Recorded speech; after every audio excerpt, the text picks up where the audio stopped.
So we're on update 2 now in December on the 1225, and I'm sorry about the last update. The battery's camera died on me while I was up there, and you remember I was getting footage of inside the sandbox, or trying to, but that was pretty much the end of the video anyway. All I needed to get for you. And the train's just now arriving back for this evening outside there. There's a little slight rumbling you're going to hear as the diesel pulls across the turntable. But anyway, here's 75 again. Spending the winter here.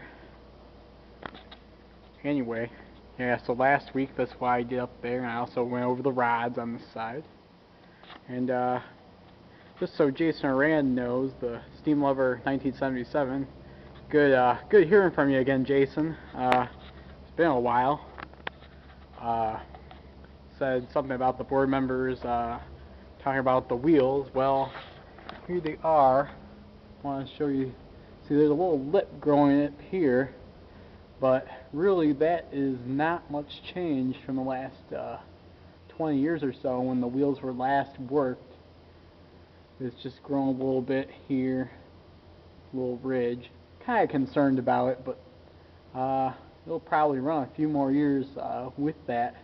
It doesn't run very much to grow. What we're really concerned about is the flange.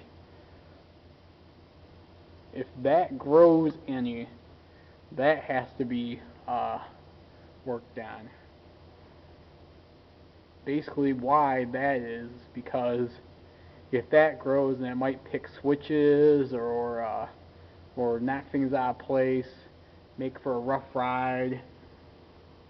But about, I think it was 11 years ago now, since we moved out of the old shop, we didn't have the equipment needed to get that done. So what we did is we took a sharpening tool and we connected it to the brakes, and the trackmobile moved it up and down the track while someone in the cab applied the brakes little by little and scrape the flanges down to the correct size. So that's what we're most worried about, but right now they're not really growing much. You can see the little lip of rust just barely here. See, I'm wiping some of it away. That's because of the condensation that grows on us during this time of year when the temperature is still fluctuating, which is kind of unfortunate because this building isn't the best for that when the locomotive is not under power. So that's the only real problem we're having with the wheels. But other than that, it is pretty much okay. I mean, we got that little lip growing right there, but it's not enough to be of too much concern right now for how much the locomotive runs. After a few years here, we're going to have to get it done. That's going to involve digging a pit and making a drop table for it. Hopefully when we get a new shop. Talking a few $1 million away, so a few more years. Of course, this thing has to be done by that time, and this shop will have pretty much been used to its full extent. So, you saw all this last time, and on the other side, we've actually begun prepping that one. It's being stripped down right now. The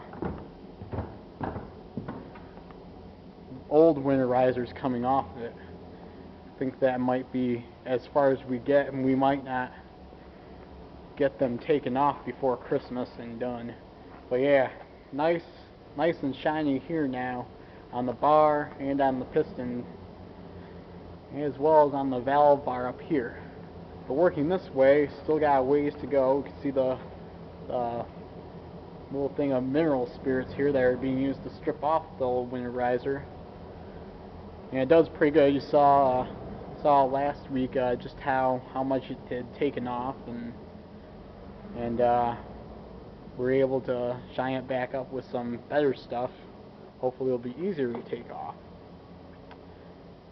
But yeah, this is the extent. You see how bad this is down here. It's all worn on.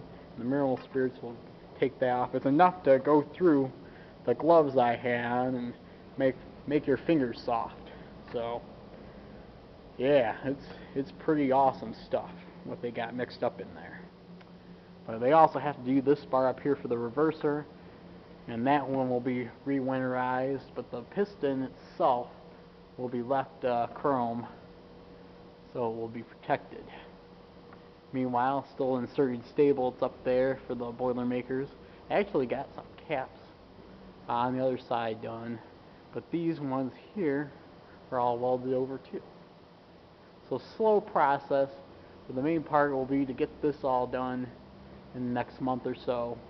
All the sheets inside are welded together now, and they're also working in there at the time. They welded the scaffolding to the side here, so there won't be any pain until they move all this out of the way. I think I told you that last week. Another thing is, I've been working over here on the throttle assembly this evening, and yeah, it's been a real nice job.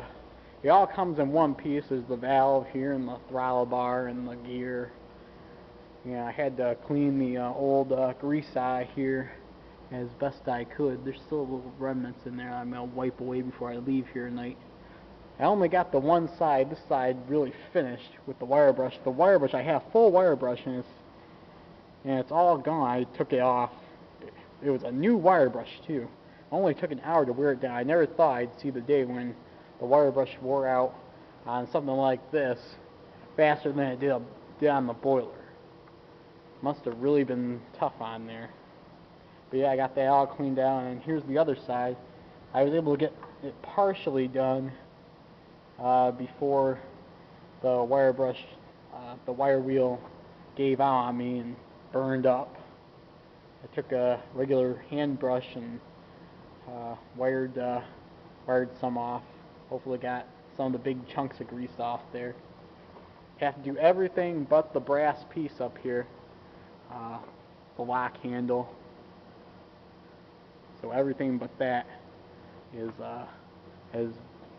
to be wire wheeled and primed. Hopefully primed by tomorrow and ready to stick back on. There's the key, the cotter key that goes in to hold it in place. And we got the places for, well, that's a little too close. We got the, what would be your governor system here.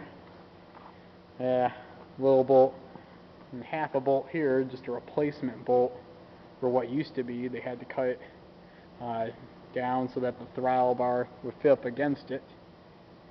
I guess they lost the original one, but and it works fine. In this hole, there'd be, this hole would go, the bar, you see, comes back like this,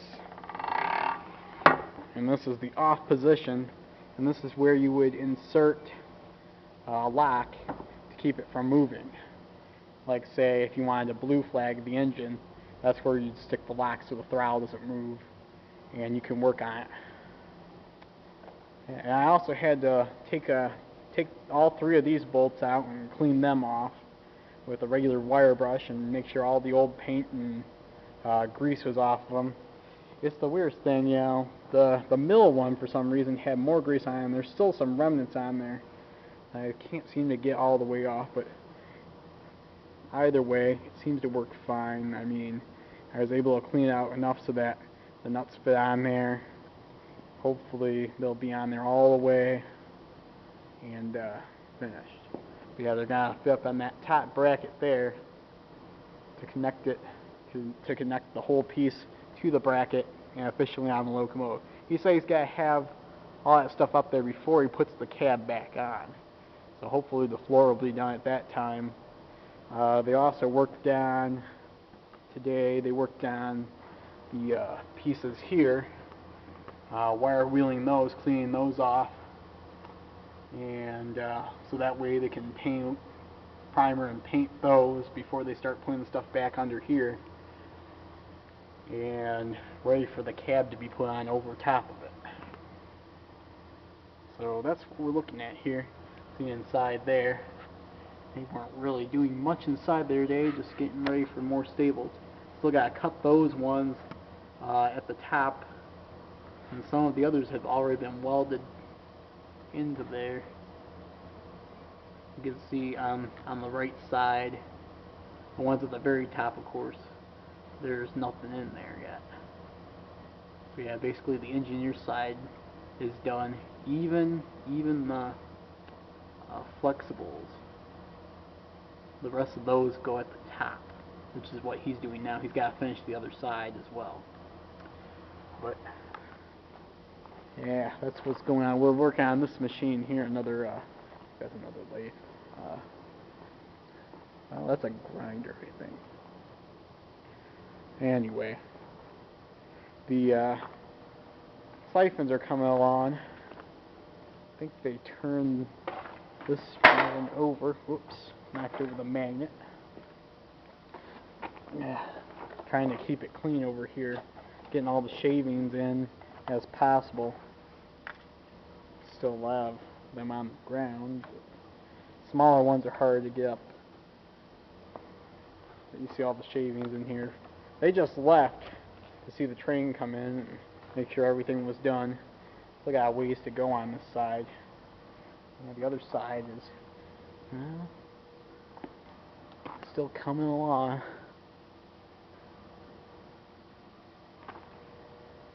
But that's what we're looking at here. This might actually be the other one. Yeah, I think they might have finished with the first one this past couple days ago that you saw earlier, which is pretty impressive if that's true. But otherwise, it's still chugging along here on the 1225. And if I need to get footage tomorrow, I will, because I'm going to try and get out here and do that for you. Make sure to tell you all that's going on. So you need to get up there and take the winterizer off the belt, I think. Clean off the brass on there. And hopefully get that all done. So, yeah.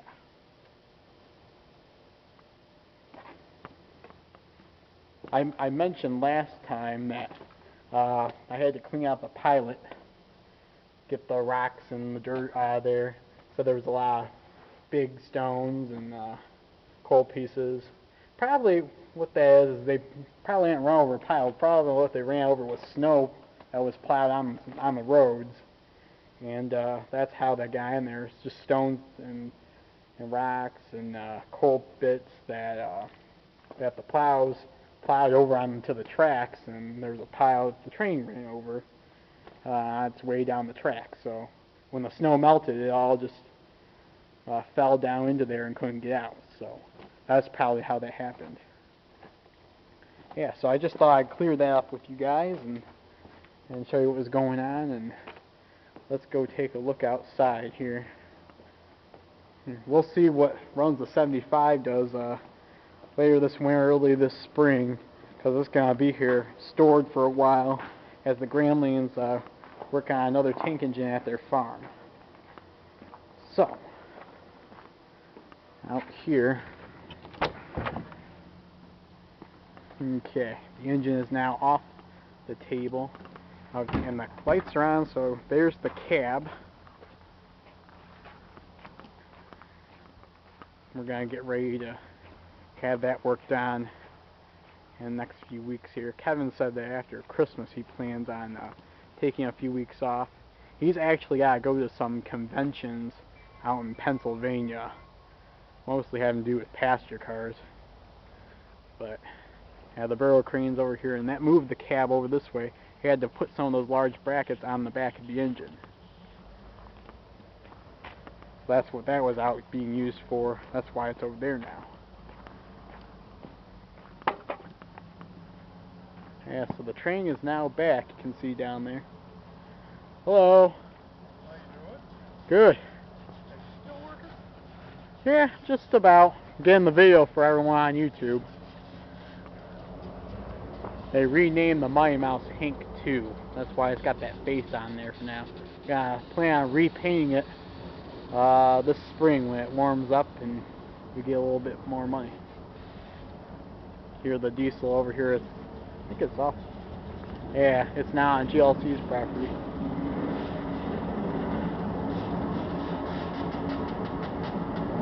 There's both of them. Okay.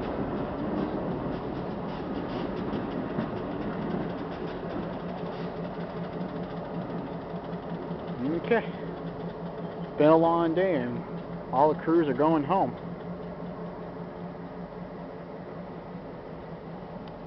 So, this is update 2.